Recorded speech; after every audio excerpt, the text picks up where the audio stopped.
Hello everyone, welcome to our YouTube channel Shiksha Alliance. Today we are going to start our daily current affairs session in which we will cover important news from several newspaper, PIB and various government sources.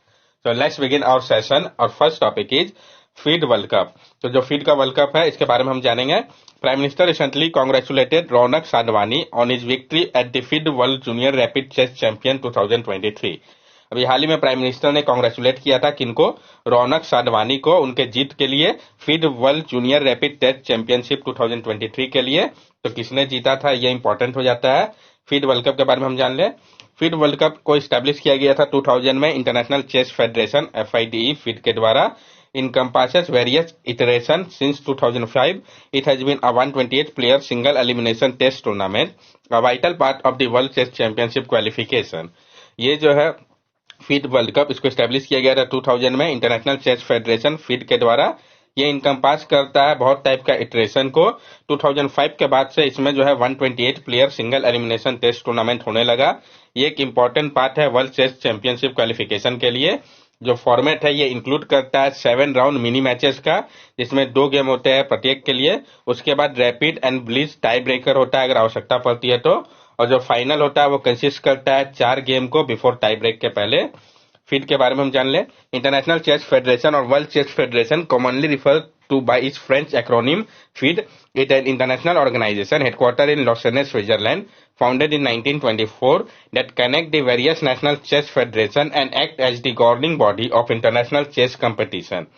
जो feed है आपका, ये international Chess federation या world Chess federation जिसको commonly हम refer करते हैं इसके फ्रेंच एक्रोनिम फीड के तौर पे, ये एक इंटरनेशनल ऑर्गेनाइजेशन है जिसका हेडक्वार्टर लॉसन स्विट्जरलैंड पे है। इसको फाउंड किया गया था 1924 पे। ये कनेक्ट करता है बहुत सारे नेशनल चेस फाउंडेशन को और काम करता है गवर्निंग बॉडी के रूप में इंटरनेशनल चेस कंपटीशन के लिए। FIDE was constituted as a non-government institution. It is the governing body of the sports chess and regulate all international chess competition. It was recognized by International Olympic Committee as a global sporting organization in 1999. It has 199 countries as affiliate member including India in the form of National Chess Federation. और जो FIDE है इसको constitute किया गया था एक non governmental institution के रूप में। ये जो है गवर्निंग बॉडी है जो स्पोर्ट है चेस का, और ये रेगुलेट करता है सारे इंटरनेशनल चेस कंपटीशन को। इसको रिकॉग्नाइज किया गया था इंटरनेशनल ओलंपिक कमेटी के द्वारा एक ग्लोबल स्पोर्टिंग ऑर्गेनाइजेशन के रूप में 1999 में। इसमें 199 कंट्रीज है एफिलेट मेंबर के रूप में, जिसमें कि भारत भी है, और ये जो है फॉर्म करते हैं नेशनल चेस फेडरेशन को। नेक्स्ट टॉपिक हमारा स्ट्राइक फॉर जेंडर इक्वालिटी। तो अभी हाल ही में स्ट्राइक किया गया जेंडर इक्वालिटी के लिए। तो किस कंट्री में किया गया, क्या मकसद था, सब हम जानेंगे।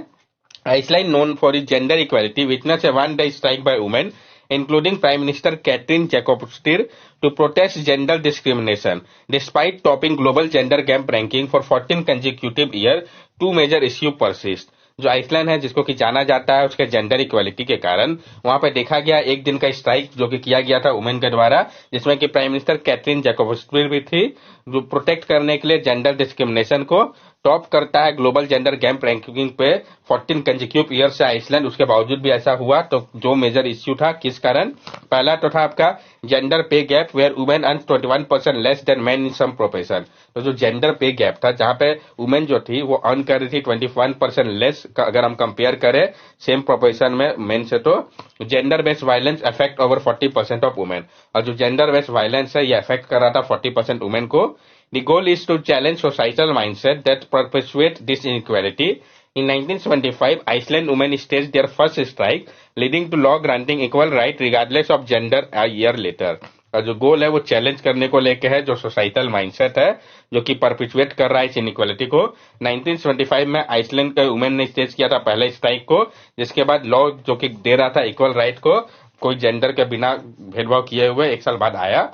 नेक्स्ट टॉपिक है हमारा रामलीला इन ट्रिनिडैड। तो जो रामलीला किया गया ट्रिनिडैड पे, इसके बारे में हम जानेंगे, सब कुछ समझेंगे। Ramlila, a famous folk TSL tradition from India, had found its way to Trinidad, where it holds cultural significance among the Indian diaspora. This theatrical reenactment of the Ramcharitmanas portraying the story of Lord Rama has been performed in Trinidad, which has significant Indian population due to indentured labor in the 19th century. जो रामलीला है जो कि आपका एक famous folk theatre tradition है भारत का, इसको पाया गया है कि इसका जो वे है ट्रिनिडैड के लिए भी तैयार हुआ, जहां पे ये होल्ड करता है कल्चरल सिग्निफिकेंस को इंडियन डायस्पोरा के पास। ये जो आपका थिएट्रिकल री इनेक्टमेंट है रामचरितमानस का, जो कि पोर्ट्रे करता है स्टोरी को लॉर्ड राम का, इसको परफॉर्म किया गया ट्रिनिडेड पे, जो कि एक सिग्निफिकेंट इंडियन पॉपुलेशन वहां पे है इंडेंजर लेबल के रूप में 19th सेंचुरी से।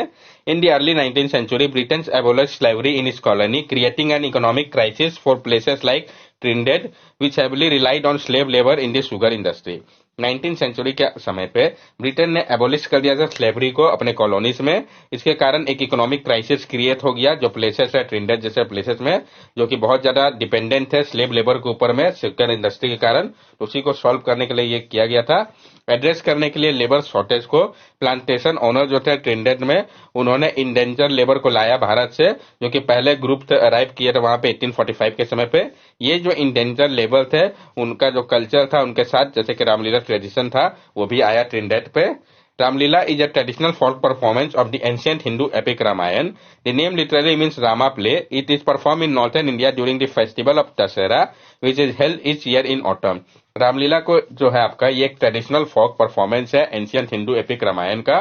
ये जो नाम है ये लिटरली सिग्निफाई करता है रामा के प्ले को। इसको परफॉर्म किया जाता है नॉर्दर्न इंडिया में फेस्टिवल जो है दशहरा के समय पे, जो कि आपका प्रत्येक साल ऑटम के मंथ में होता है। Ramlila is a series of scene that include a song, narration, recital and dialogue. Ramlila जो है ये आपका बहुत सारा सीरीज है सीन का, जो कि इंक्लूड करता है सॉन्ग को, नरेशन को, रिसाइटल को और डायलॉग को। ट्रिनिडेड एंड टोबैगो जो है ये डुअल आइलैंड है कैरिबियन नेशन के। कहां पे है? तो वेनेजुएला के पास में है। ये डिस्टिंक्ट क्रियोल ट्रेडिशन और कुशिन के लिए जाने जाते हैं। 37% जो ट्रिनिडेड एंड टोबैगो के पॉपुलेशन है वो इंडियन डिसेंट है। ज्यादातर जो है वो भोजपुर और अवध रीजन के है। तो आप देख सकते हैं कि ये ट्रिनिडेड और टोबैगो रीजन कहां पड़ता है, तो वेनेजुएला के पास। मैप बेस्ड क्वेश्चन भी आ सकता है, तो आपको पता होना चाहिए। नेक्स्ट टॉपिक है हमारा डोगरा आर्किटेक्चर। तो हम जानेंगे डोगरा आर्किटेक्चर के बारे में। The Maharajganj market in Srinagar, Jammu and Kashmir, which had lost its historical glory due to encroachment and deviation, is undergoing a revival project. जो आपका महाराजगंज मार्केट है श्रीनगर जम्मू कश्मीर का, जिसने अपना ग्लोरी को लॉस्ट कर दिया था इंक्रोचमेंट और डिवाइएशन के कारण, वहां पे फिर से रिवाइवल प्रोजेक्ट किया जा रहा है। Srinagar Smart City Limited and the Kashmir chapter of Indian National Trust for Art and Culture Heritage INTACH are collaborating to conserve vernacular element of Kashmiri architecture, particularly those introduced by Dogra Hindu kings between 1846 to 1947. जो Srinagar Smart City limited और Kashmir chapter of Indian National Trust for Art and Culture Heritage intake है, उन्होंने collaborate किया है कि वो conserve करेंगे vernacular element को कश्मीरी आर्किटेक्चर का। और मेनली जो जिसको कि इंट्रोड्यूस किया गया था डोगरा हिंदू किंग के द्वारा 1846 से 1947 के समय में, उसको कंजर्व किया जाएगा। डोगरा आर्किटेक्चर के बारे में हम जान ले। Dogra architecture is a term use to describe the building and structure constructed by the Dogra Hindu kings who ruled over Jammu. The Dogra king rule from 1846 to 1947। जो डोगरा आर्किटेक्चर है ये एक टर्म है जिसका उपयोग किया जाता है डिस्क्राइब करने के लिए जो बिल्डिंग और स्ट्रक्चर है, जिसको कि कंस्ट्रक्ट किया गया था डोगरा हिंदू किंग के द्वारा, जो कि रूल कर रहे थे उस समय जम्मू पे। जो डोगरा किंग थे वो रूल कर रहे थे 1846 से 1947 के समय पे। The Dogra are believe to be of the Indo Aryan descent and migrated to Jammu region from Punjab region during ancient time. और जो डोगरा है ये माना जाता है कि वो इंडो आर्यन डिसेंट थे, वो माइग्रेट किए थे जम्मू रीजन की ओर पंजाब से एंशियंट समय पे। Dogra architecture in Jammu and Kashmir is characterize by, जो डोगरा आर्किटेक्चर है आपका जम्मू एंड कश्मीर का, उसको कैरेक्टराइज किया गया है यूज ऑफ लोकल मटेरियल, यानी उपयोग होता है वहां पे लोकल मटेरियल का। Utilize stone, wood, bricks from the region, वो उपयोग करते हैं स्टोन का, वुड का, ब्रिक्स का इस रीजन के। Symmetrical design often feature symmetrical layout and ornate detailing, ये ऑफन फीचर करते हैं सिमेट्रिकल लेआउट और ऑर्नेट डिटेलिंग को। Wooden balconies, prominent use of intricate curve wooden balcony, जो प्रोमिनेंट उपयोग देखा गया है इंट्रिकेटली कार्व वुडन बालकनीज का। स्लोपिंग रूफ भी देखा गया है, स्लोप रूफ ताकि विस्टैंड किया जा सके स्नोफॉल को और ओवरहैंगिंग आइस को। कोर्टयार्ड की अगर हम बात करें, central courtyard for light and ventilation in home, central courtyard था लाइट और वेंटिलेशन के लिए होम पे। Influence of Hindu and Tibetan style, combined element of both architectural tradition, इसमें प्रभाव देखा गया है दोनों ही हिंदू और तिब्बतन स्टाइल का। जो कंबाइंड एलिमेंट है दोनों ही आर्किटेक्चरल ट्रेडिशन का, उसको देखा गया है डोगरा आर्किटेक्चर पे। कुछ जो एग्जांपल है डोगरा आर्किटेक्चर के, जैसे कि आपका मुबारक मंदिर हो गया, जो कि आपका एक हब है डोगरा कल्चर का, 1947 तक था। झरोका स्टाइल हो गया बालकोनी के लिए, आमर महल प्लेस हो गया, ये सारे कुछ आर्किटेक्चरल है। नेक्स्ट टॉपिक है हमारा किंग कुलशेखरा अलुपेंद्रा वन। तो हम जानेंगे जो आपका किंग कुलशेखरा अलुपेंद्रा वन है इनके बारे में। Archaeologist uncover a rare inscription related to Alupa dynasty making the first record of an Alupa king death and containing reference to the Shri cult including Shri, डालिया एंड चतारा। जो आर्कियोलॉजिस्ट है उन्होंने अनकवर किया है एक रेयर इंस्क्रिप्शन को जो कि रिलेटेड है अलुपा डायनेसिटी से, जो कि पहला रिकॉर्ड है अलुपा किंग के डेथ को लेके, और ये कंटेन करता है रेफरेंस को श्री कल्ट को लेके जिसमें कि श्री, डालिया और चतरा के बारे में है। जो सोमेश्वरा इंस्क्रिप्शन है ये होल्ड करता है ग्रेट सिग्निफिकेंस को स्टडी को लेके तुलुवा हिस्ट्री और कल्चर के लिए, जो कि आपका आज के मॉडर्न डे कर्नाटका पे है। This inscription is connected to the establishment of the Soma cult founded by the Soma Sarma of Gujarat in the 11th century AD, which later spread across India। और ये जो इंस्क्रिप्शन है ये आपका connected है establishment को लेकर Soma cult से, जिसको कि फाउंड किया गया था सोमा शर्मा ऑफ गुजरात के द्वारा 11th सेंचुरी एडी में। बाद में ये स्प्रेड किया पूरे भारत में। सोमेश्वरा टेम्पल जो है आपका सोमेश्वरा का, इसको कंस्ट्रक्ट किया गया था जो आपका शासनकाल था कुलशेखरा अलुपेंद्रा के शासनकाल पे, ऑनर में सोमा के, और डन किया गया था नवाद दुर्गस स्कल्पचर से। कुलशेखरा अलुपेंद्र वन जो कि एक रिनोन रूलर थे अलुपास के साउथ कनारा के, ये सेंट्रल फिगर थे इस इंस्क्रिप्शन के। The inscription features description of Alupendra I, showcasing him both standing in a specific posture with a sword and sitting in a meditative pose। और ये जो इंस्क्रिप्शन है ये फीचर करता है जो डिपिक्शन था अलुपेंद्र वन का, ये दर्शाता है उनको दोनों ही स्टैंडिंग थे वो एक स्पेसिफिक पोस्टर पे स्वॉर्ड के साथ, और सिटिंग थे एक मेडिटेटिव पोज में, यानी दोनों ही पोज को डिस्क्राइब कर रहा था। Kulashekhara अलुपेंद्रा was known for establishing new cities, setting temple administration regulation, still followed in the region and promoting the Tulu language and culture।